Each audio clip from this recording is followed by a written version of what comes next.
We're joined live by someone who is in the future because he's all the way in Helsinki, Finland. He's an assistant coach with the Finnish national team and the Utah Jazz. It is Sean Sheldon on Roundball Roundup on UtahJazz.com. Sean, thank you so much for taking the time. Yeah, of course. I appreciate you extending the invite and glad we could get on the podcast. Sean, I did this to start with Bart Taylor when he came on the podcast. I start with a picture because I saw your playing days and the man Yep. bun and what you Yep. were working with at William and Mary. Oh Can yeah. you explain what went behind the man bun and what you were doing when you were playing college basketball? So I had always wanted to grow my hair out. For the first 18 years of my life, it was a buzz cut. I'd go out on the back porch and my brother would give me a haircut or my mom would give me a haircut or whatever it was. So it was 18 years of a buzz cut. I was ready for something different when I got to school. And it worked out. I decided I was going to grow it out, and it worked out that, the summer was about to hit. So that awkward stage you go through when you grow your hair out, it was perfect that it was going to be during the summertime. And then, yeah, it got really long. I didn't cut it for like 2.5 years. Okay, so then what led to you deciding to cut it off? It was right before graduation. So, I figured I'm graduating from college. I hadn't signed a professional contract yet to go play. So I was like, if I have to find a job, I don't know if, people will like the long hair. And so I decided to cut it. I ended up donating it. So when I cut it, the ponytail they cut off was like almost 12 inches long. So I ended up donating it to the Children's with Hair Loss organization. And I think that's the only reason my college coaches let me grow it out too, is because they knew I was going to donate it at the end. So it's a much better story than Bart Taylor just wearing baggy shorts for the sake of the fashion. Yeah. You did play at William and Mary. You went on to play a year of professional ball in Switzerland. Take me behind the decision to go to and play college basketball at William and Mary, and where that love of basketball started and why you wanted to continue it in the professional ranks. Yeah. So I think, honestly, the love for the game and, where it kind of started is I played in a lot of 3-on-3 tournaments when I was a kid. They were super big in Michigan. So all summer, we would play in like 3-on-3 outdoor basketball tournaments called Gus Mackers. So I would play with my brother sometimes on his team for the 3-on-3. Sometimes I would have my own team, but that's how we spent our summer. We were driving around Michigan, my parents, my brother and I, and playing in different tournaments.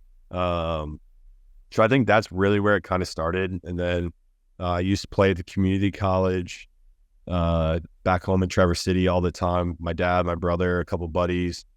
And we started going there when I was in 4th grade. We started going there and playing. And when it first started, I was the guy that would be shooting on like the side basket. And then if they ever needed someone to make a 10th, like they would let me play because I was so young.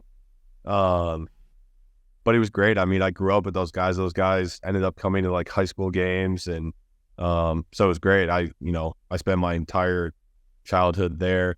And then when I started to get recruited, I really wanted something different. I could have gone to a couple schools in state or close to home. But I wanted something different. And I knew I wanted something, that was pretty academic focused. So that's a huge reason why I chose William and Mary. I drove, I was out there with my cousin. We drove to campus. And I remember texting my parents, I just felt at home there. So it was a pretty easy decision for me. The coaches that I played for there, I've known since I was 15 years old. Coach Shaver was my head coach, and Coach Holmes and Kimball, and then Austin Shaver as well. But, I keep in touch with those guys all the time, and, just saw them in Vegas. Actually, they came out and watched a couple games out in Vegas. And then continuing your professional career after college into Switzerland. Yep. What was that year like, having a big boy job, Yeah. playing overseas and doing the thing, playing professional basketball? Yeah, I don't know if I would call it a big boy job because I was still just playing, Yeah. basketball. It's a uh, fake big boy job. yeah, exactly. It was great though. I mean, I think all of us, dream of playing professionally. Like obviously I wasn't at the level of being able to play in the NBA, but I was still fortunate enough to uh, get paid to play basketball, which, was an awesome experience. But I think the best part of it was the travel, seeing different cultures. If I had an off weekend, one of my college roommates, one of my really good buddies was playing in Paris at the time, or just outside of Paris. So him and I met in Paris for a weekend, and I had a bunch of buddies that were in London for a weekend, and I had an off weekend. So I went and traveled to London with them for the weekend. So just experiencing that and experiencing the different cultures in Europe was great. The playing aspect of it was fun. I had a pretty significant shoulder injury though, so I think that kind of hampered my playing experience a little bit. But all in all, it was an awesome year spent overseas. And then you come back, and this is the start of a coaching road for you. Yes. Yep. How did you begin a connection to Michigan State and getting an opportunity with Tom Izzo and that staff? So I had found out that there was an opening as a grad assistant, and one of my really good buddies played football. So I was going down to Michigan State to visit him and, just hang out with some of the football guys. Found out while I was down there that they had an opening as a grad assistant. And I printed my resume off in my buddy's apartment and then had him go drop me off at the Michigan State basketball offices. So I just walked in. I didn't know anyone really. So I walked in, asked the girls at the front desk if I could meet someone about the grad assistant opening. And I'm still in my sling. Like I had just had shoulder surgery, so I'm still in my sling walking in. And, I was fortunate enough. David Thomas, who was the director of ops at the time, sat down with me and met that first day. And then about a month later, they called and offered me the job. What goes into being a grad assistant under one of the best college coaches of all time? A Hall of Fame head coach, Tom Izzo. He was a pretty big deal. He was at the Hall of Fame last week. Like he is, Yep. He is big time. Yeah, for sure. I mean, everything. I mean, as a grad assistant, similar to like the video room in the NBA, you're there to help. Like, yes, you're there to learn basketball, but at the end of the day, like college basketball, the NBA, like it's a service industry. Like we're all here to serve the players and help them. And, the job as a GA is to help the coaches, help the players. So, I spent a ton of time with the players, working them out, doing player development with them, helping the assistant coaches with scouts, helping some of the guys. Like I had a desk that overlooked the practice court, and some of the guys would come and write papers or do their homework right next to me while I was watching film. So, and then there's the funny stuff you have to do as a GA, go and get, coaches a sandwich, or, drive the players to class. Or, I had one where the end of the year, people always laugh when I tell this story, but the end of the year, or end of the summer thing at Michigan State is we go and do like a beach day. So there's a workout aspect of it. And then like after that, it's the end of the summer. So then, barbecue, swim, play games and stuff. But Coach Izzo told me to go up there, meet him up at the beach early in the morning. So I get up there. And he wanted me to dig some holes in the beach to put a volleyball net in. The assistant coaches would always tell me like that's where I won over Coach Izzo. Is digging in the sand. Good. Yeah, exactly. How does the San Antonio Spurs opportunity come about? It kind of happened out of the blue, honestly. My year at Michigan State, we win the Big Ten, go to the tournament. We had an early exit versus Syracuse, so didn't make the Final Four, but the Final Four that year was actually in San Antonio. So myself, some of the assistant coaches, some of the other support staff went down to the Final Four, and there was another former Michigan State GA by the name of Mike Pyers who was currently an intern in the front office in San Antonio. So he invited us to like the Spurs event down there. So went, just mingling, having dinner at the Spurs event. I ended up talking to that night the current GM of San Antonio, Brian Wright. So just ended up talking to him, and I wasn't looking for a job. I had another year at Michigan State, and I loved it there. Like, I wasn't looking to go anywhere, but they ended up giving me a call later that summer, asking if I could come out to Las Vegas to interview. And then, kind of long story short, flew out there, slept on my buddy's couch who was playing summer league with the Celtics. So I was out there less than 24 hours, flew out, crashed on his couch, interviewed, flew back to Michigan State. And then, a couple days later, actually, Coach Hardy was the one that called and offered me a job in the video room. And I was thinking about telling him no, just because I loved Michigan State. It's where I wanted to be. I'm from Michigan. Like, it was the perfect place for me. And Coach is always a huge reason I said yes, just because he was a big believer in me making the move to the NBA. And then you look at the success the Spurs have had, and the people that have been in the video room in San Antonio. So then after that, I thought about it, and then, it was a no-brainer, called Will back and accepted the job. And then 2 weeks later, I was down in San Antonio. How'd that relationship with Will develop so that you're also going to be helping when he's on the USA basketball staff? Yeah. So I never, like, video guys get paired up with coaches. At least that's how San Antonio does it. So I never was actually paired with Will. But he would hit me all the time to help with projects or, do various things for him. So that's kind of when the relationship started. And then, he's someone that's really good about looking out for the video guys, because obviously that's how he started. So if we didn't have, obviously I'm in Texas, my family's in Michigan. So, if we didn't have anywhere to go for Thanksgiving, we'd go over to his place and, he'd let us be a part of it with his family. So I think that's where the relationship really started. And then on the work side is just, he knew that whenever he sent me something or asked me for something, that it was going to be done and it was going to be done correctly. So I think that's really kind of what helped me, get the opportunity to help him with Team USA. How different is NBA basketball from international basketball? It's different for sure. I think the biggest difference is on the defensive side. So obviously the defensive 3 seconds is a huge thing in FIBA, where, you're not getting called for that.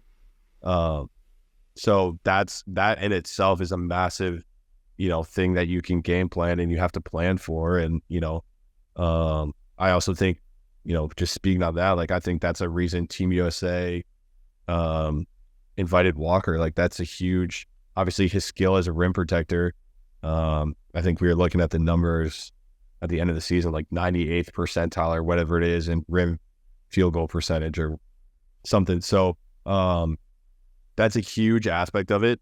And then, you see different styles of play with offense, a lot more continuity type stuff and, less pick and rolls, less isolations, which has been a lot of fun to see.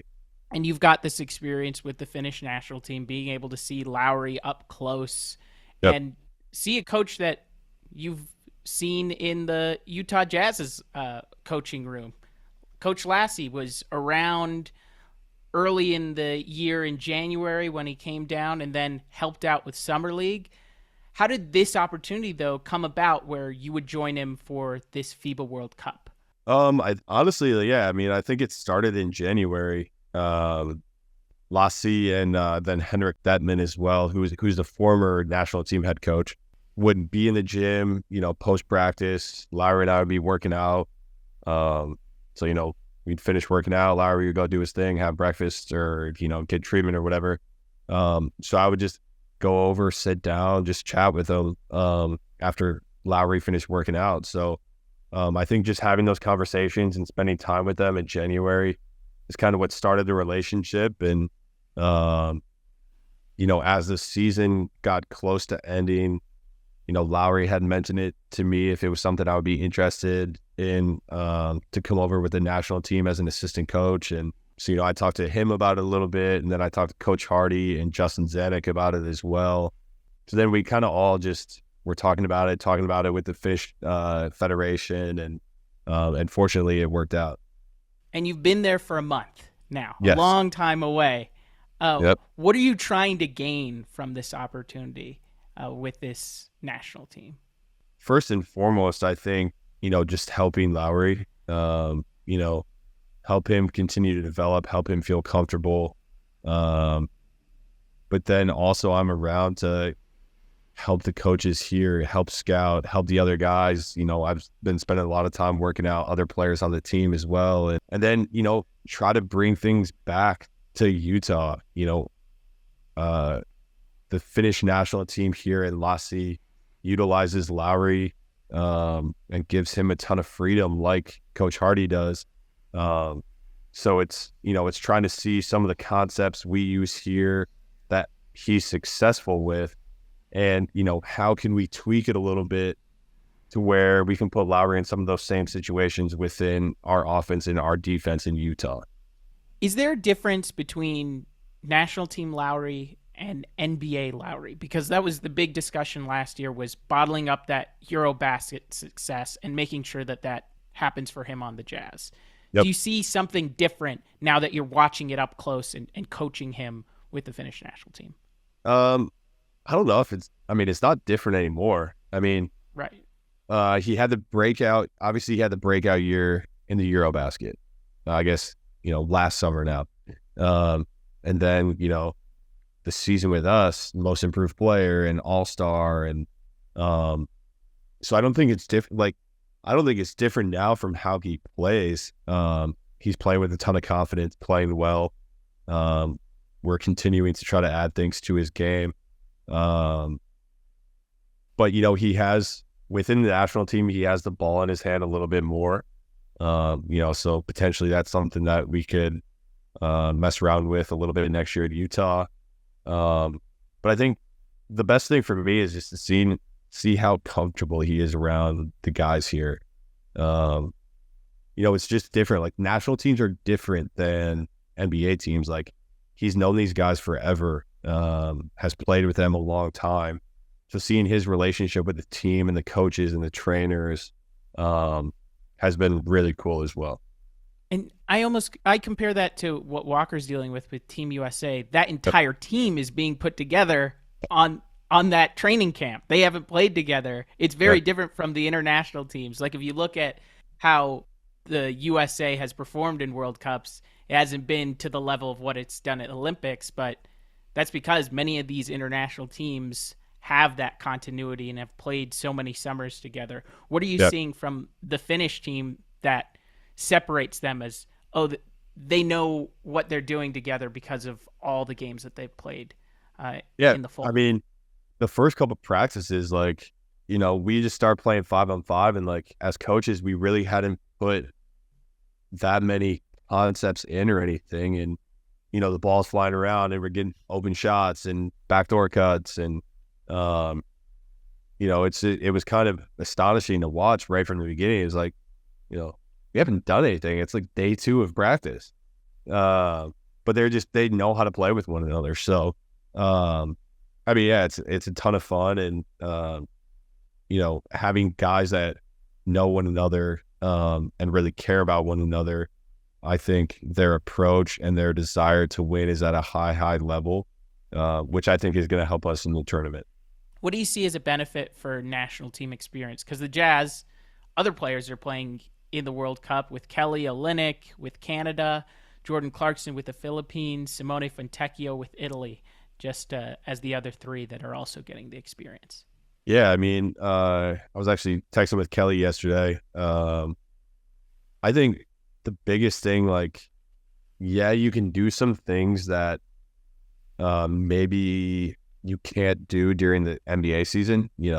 Lauri's a good example for that. Not necessarily that he can't do it. He just hasn't had the opportunity to do some of the things with us in Utah that he does here with the national team. But I think the biggest thing to me is just the honor to represent your country. Like our first game, and I'm standing on the sideline, and the national anthem starts. Like they play the first 10 seconds of the national anthem, the Finnish national anthem. Then the volume goes down, and at the entire arena, 13,000 people is singing the national anthem, and it was an unbelievable experience. So I think that's the biggest thing that you gain is that honored to play and represent your country. Are there other things that have been pretty chilling as being a part of this organization and being an honorary Finn on this coaching staff? Yeah, I mean, I'm super thankful for how they've welcomed me in.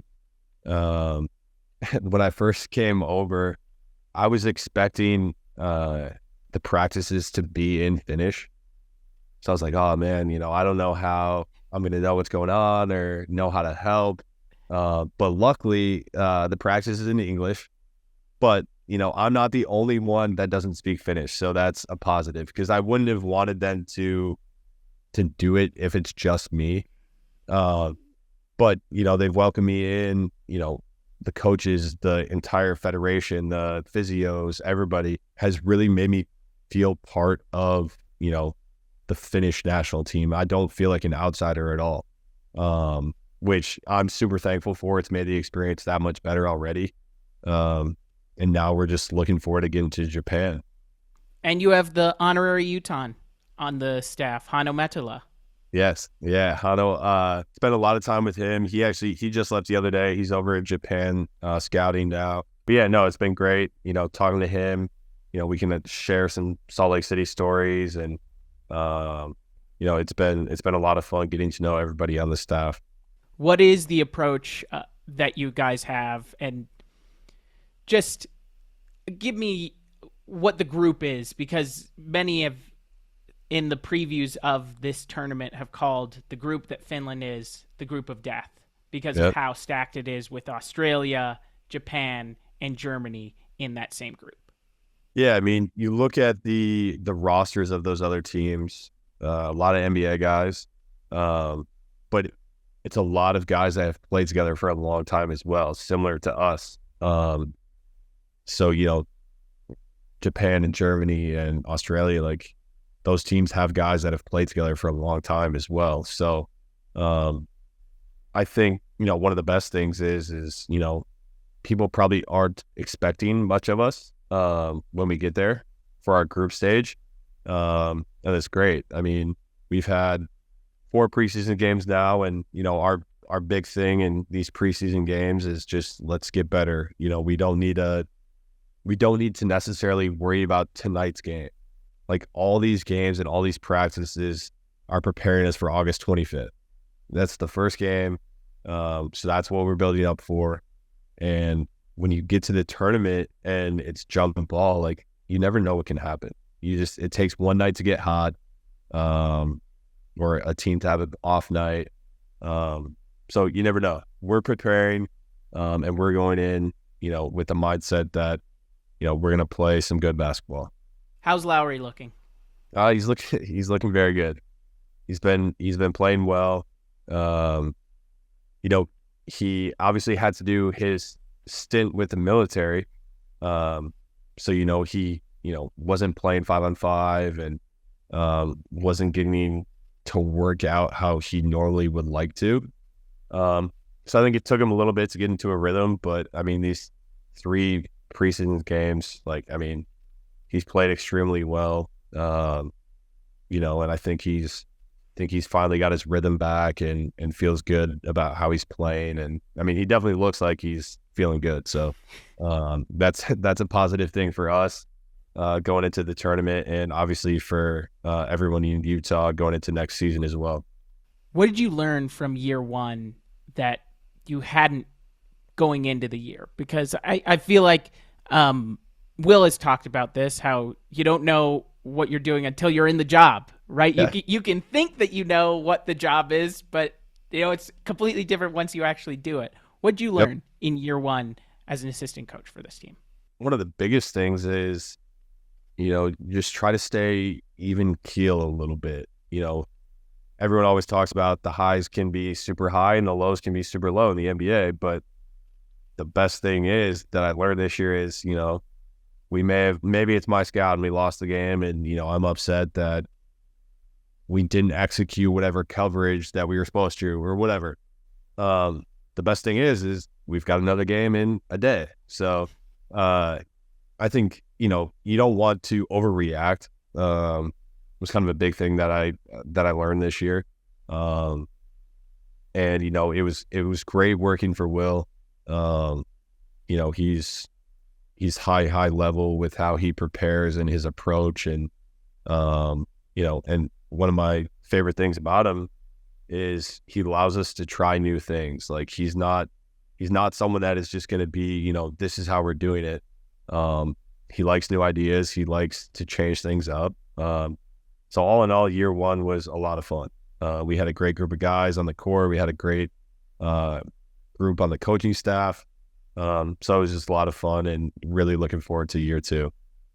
This can sound like a dumb question, but I promise I'm not trying to be dumb. How do you make it fun? Because the thing that Will would highlight almost every single post game was fun being underrated and keeping it fun within 82 games. How'd you guys do that? It carries over like what we do in the summertime too. With we have our guys do different things off the court. We during the season, like it can get really monotonous where you're doing the same thing every single day. So you're trying to switch it up on the guys. We had a game this year where we went for a walk in the morning instead of going through the scouting report with the guys. We hey, let's get outside. And we were in Florida and it was like 75 and sunny. We're like, all right, let's go for a 20-minute walk. So all the guys, we're going for a walk through the resort and just try to switch it up. You don't want to just do the same thing every single day, and just try to lighten the mood a little bit and have music in practice. And so just little stuff like that, kind of goes a long way. What excites you about year two? Figuring out all the new pieces. It'll be guys that haven't played together. And then obviously we'll have guys that did play together last year. So, just always trying to think and figure out how we can get better and how we can get the best out of everyone that we have on the roster.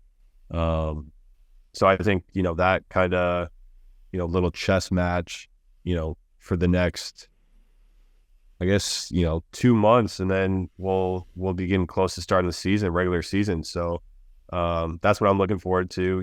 Obviously we have to take care of our business in the World Cup, but then getting back to Utah and, getting back with the rest of the team and the staff and, start trying to figure out how we're gonna win some games this year.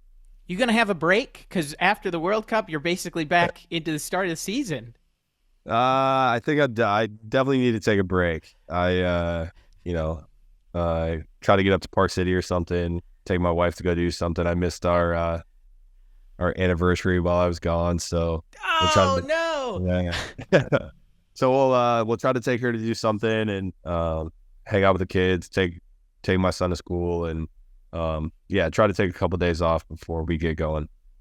You got to make up for missing that anniversary. That is tough. Yeah, no. She understands. She was able to come over and spend some time over here for a week, and she got to see one of the national team games here versus Estonia. And so, but I'm looking forward to take some time off and, kind of reset and get ready to go for hopefully a long season. It all starts for the Finnish national team, the 25th against Australia. And this man, assistant coach for the Finnish national team, Sean Sheldon, will be right there. Sean, thank you so much for stopping by Roundball Roundup. Yeah, thank you very much for having me.